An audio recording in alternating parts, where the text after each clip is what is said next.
Hey my friends, welcome to Voice in the Wilderness. I'm Brian. Today I want to talk to you, it's further on what happened in Bondi, but it's on a subject that's called willful blindness. And it's something that our governments, our police are really good at. Now, willful blindness is when governments choose not to see and the people then pay the price. Now, I'll say this bit slowly because Australians deserve honesty. What happened at Bondi did not come out of nowhere. And what's happening across this country right now, the fear, the tension, the constant sense that something isn't right, that didn't just magically appear either. Yet listen to the way the government leaders speak after every major incident. In this case, we've got Anthony Albanese, we've got Chris Minns, who came out saying the right things to start with, but then he just starts attacking everyday law-abiding Australians. It's always the same script with them. No warning, no signs, no indication that this could happen, and there was no way to foresee it. And us Australians are expected to just accept that. I'm not, because here's the problem. There is a legal term for this behaviour, and it doesn't relate to anything accidental. It doesn't relate to bad luck. It's not from hindsight. It's called willful blindness. Now, willful blindness is when someone deliberately avoids knowing the truth, so later that they can claim ignorance. Politicians are great at that, and then we pay the price for it. And that phrase, willful blindness, does matter because it goes to the heart of what leadership in this country currently is. Now, we're constantly told that these attacks, these incidences, these eruptions of violence and terror came out of nowhere. They weren't expected. But ask yourself, honestly, does that make sense? In a nation that we're in, with one of the most advanced intelligence networks in the world, our constant monitoring of global threats, our ongoing security briefings from ASIS and ASIO, and ministers whose entire job is about national safety. Are we really meant to believe nobody saw anything coming?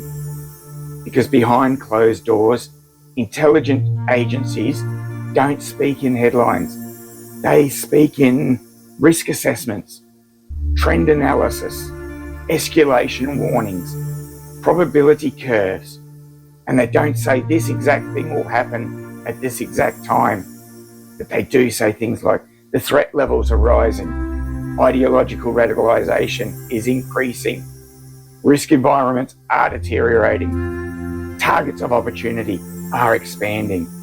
That's how security works. That's their language they use. So when politicians stand up after the fact and say there were no warnings, what they really mean is there were no warnings that we were willing to listen to or act upon.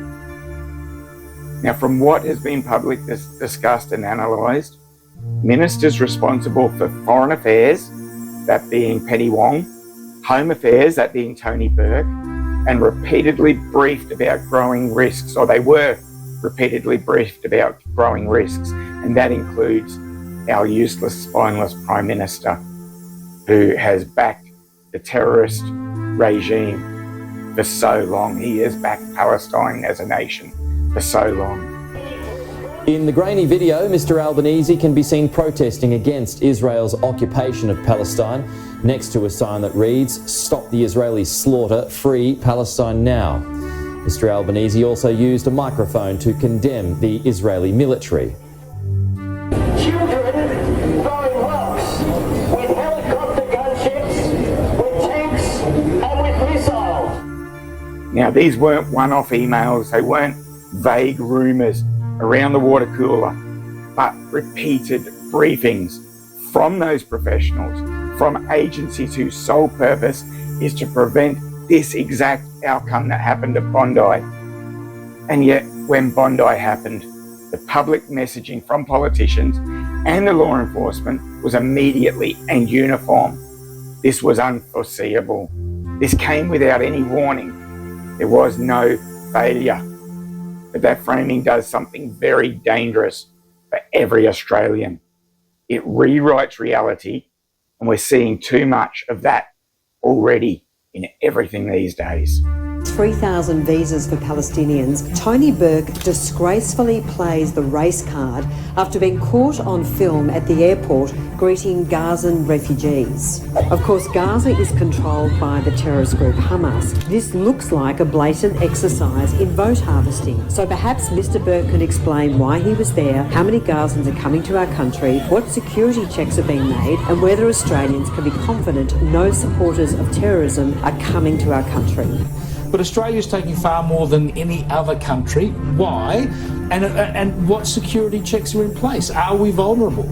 Well, we don't know, other than we can only assume this is for blatant domestic purposes. It turns long-term risk into sudden tragedy. It turns ignored warnings into bad luck and usually death. And it turns accountability into sympathy, or should I say a sympathy theatre, where the people who have done wrong end up trying to claim victim status.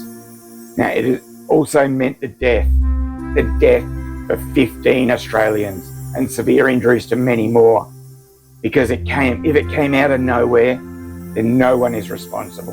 And that's very convenient. And we're seeing that from our own Prime Minister, Anthony Albanese, at this point in time. 15 Australians are dead because him, Tony Burke and Penny Wong, turned a blind eye to professional briefings.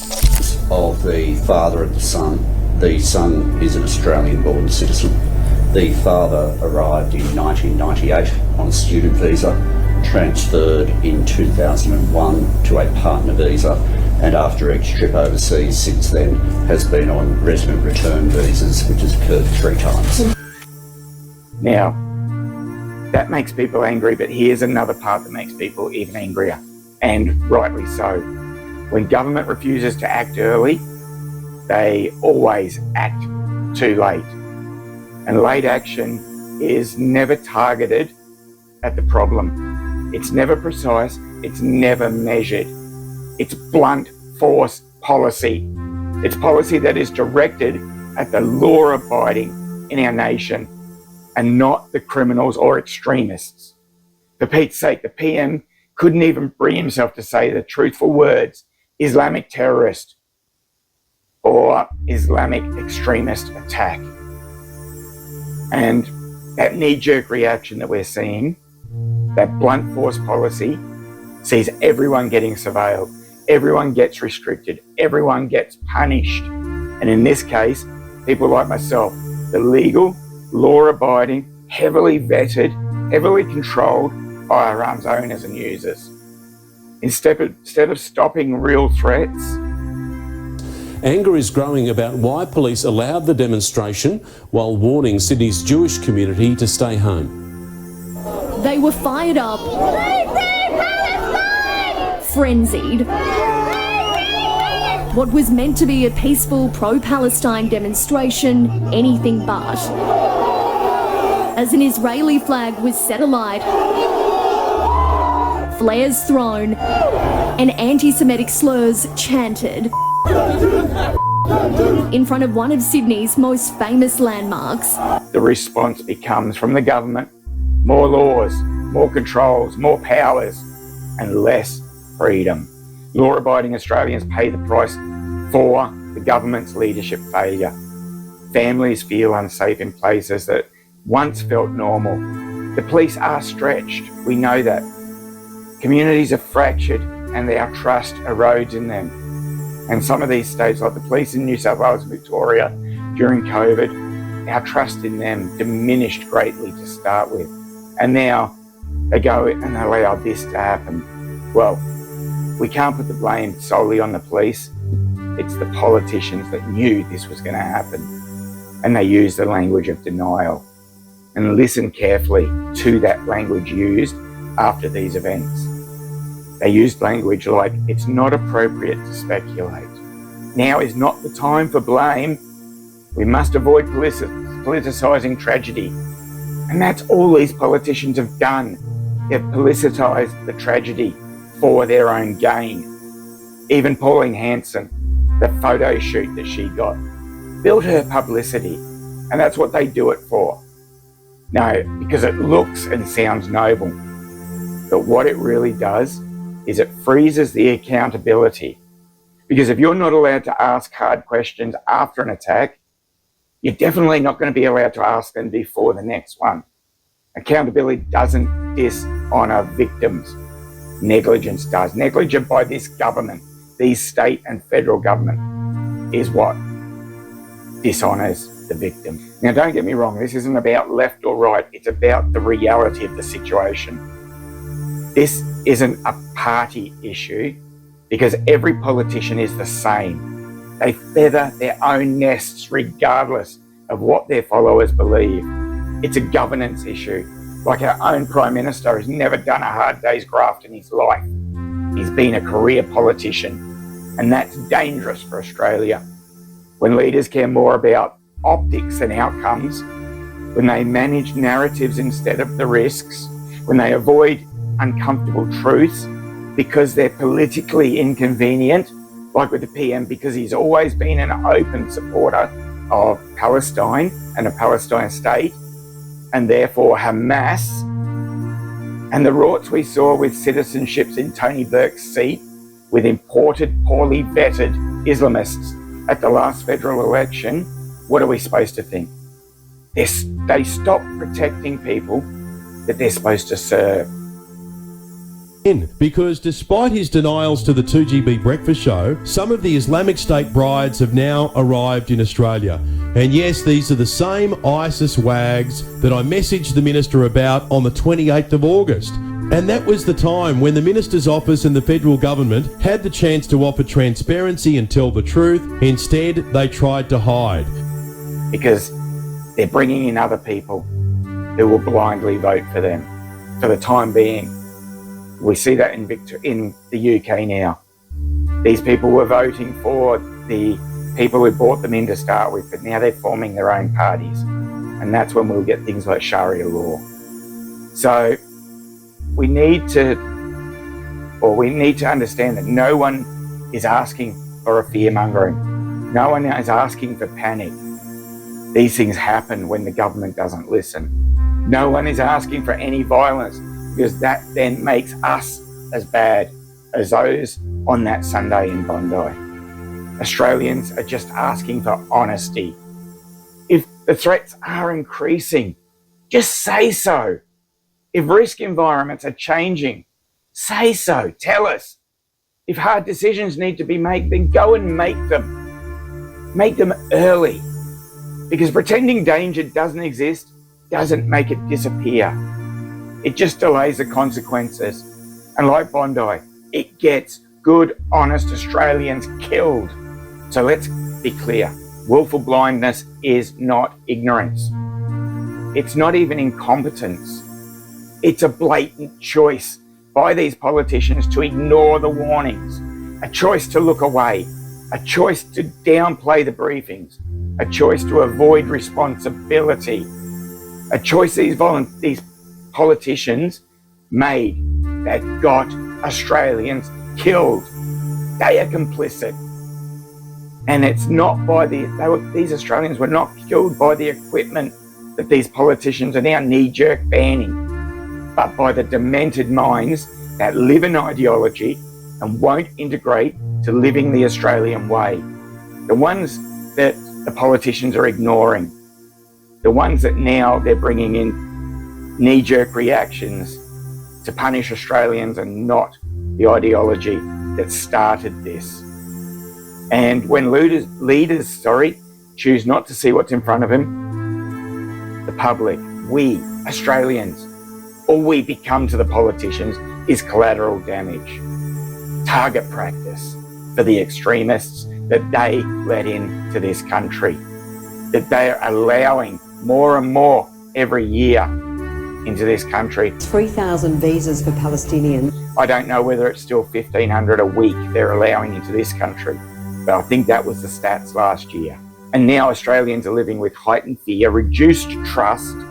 As I said, we lost trust during COVID with the governments and the law enforcement anyway.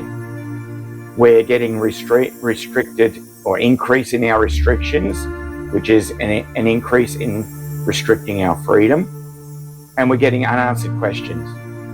And while we're being told everything was handled appropriately, if this is appropriate, then expectations have fallen dangerously low.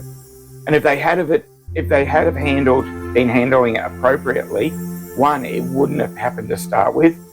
Two, members of the public would not have had to jump in to disarm these people or try and disarm these people early, because nothing was being done to take those people down. I've probably shot more in my lifetime so far, a handgun more than what your average Joe Bloggs police officer has, because they don't have to go and do rigorous training, rigorous safety. They just don't. It's just something that extra on their belt, on their utility belt, for them to use. So here's the question that I want every Australian to ask the members, your state members, your federal members. Ask your church leaders, ask everyone you know the question, but ask it calmly, clearly, without any anger or hysteria, because then you'll be ignored. Ask if the warnings existed, if the risks were known, if the trend lines were obvious. Why wasn't action taken when it mattered most, when they got those briefings? Because until that question is answered honestly, nothing will change. The cycle will continue. Another warning ignored, another tragedy explained away, another apology. I'm sick of apologies from these politicians who are doing nothing.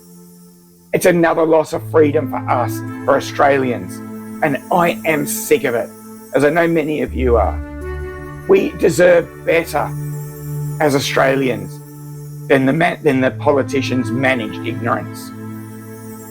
We need politicians that will listen and will take advice from our threat assessors, the experts in that field. We truly deserve leadership that sees clearly and acts accordingly, and doesn't have to have the situation where they have to apologise for deaths of Australians after, even though they don't think it's their fault for ignoring the warnings. Now, during these Palestinian marches, we've seen Jewish people, Christian people arrested because they are the soft target. They are the ones that the police pick on, because the police are too cowardly to pick on the instigators and the ringleaders of these pro-Palestine marches, the ones that burnt Australian flags on the steps of the Opera House a day after the terrible tragedy on October 7 in Israel. These people were celebrating the death of those thousands of Jews. That's disgusting. We don't want those people in this country. We don't need those people. If they support that nation, get your butts over there. We don't want you here, because you don't deserve to be Australian. If you don't stand up for Australian values, you don't deserve to be here. So rack off. We don't need you. Sorry if that's a bit extreme, but I don't want Australia getting to the stage that the UK is now, where we're getting grooming gangs, where we're getting young girls raped, kidnapped, raped, gang raped, 14-year-olds, 12-year-olds, because the ideology of Islam says that that is okay. And it's that ideology that our politicians are ignoring. We need new politicians. We need new politicians now. And I'm sorry, I can't see Pauline Hanson as a leader of this nation. We need good, decisive politicians that are going to listen. They're going to take action. They're going to have the cojones to deport people. Deport the ones who really need deporting. The ones who are coming illegally. The ones who are coming that aren't being vetted properly. And we don't. The ones we don't need in this nation. Anyway, that's my rant over. I just wanted to bring that point about willful blindness from our governments and from our police, from our, not so much our security, well, yes, our security organisations, because they give these briefings, but they don't say anything to anyone else. They don't warn us. They leave it to the politicians to warn us when they're the ones getting the first-hand knowledge. They're the ones who should be telling us duty of care. That's what it is, duty of care. If they see the politicians are not doing their job by warning the people and letting the people know what these threats are, then they should be using a duty of care and telling the Australians about it. Like the one from ASIO, I think it was, who came out and said, yes, these politicians were briefed. That's what needs to happen. Anyway, as I said, I'm Brian. This is Voice in the Wilderness. The whole world is turning into a really drastic wilderness. Hopefully I can keep bringing a voice to you. That's if the government don't try and shut me down, because there's a lot of topics I'm going to speak about that the government don't want people, Australians, to speak about, because they're too busy getting Australians killed. Bless you.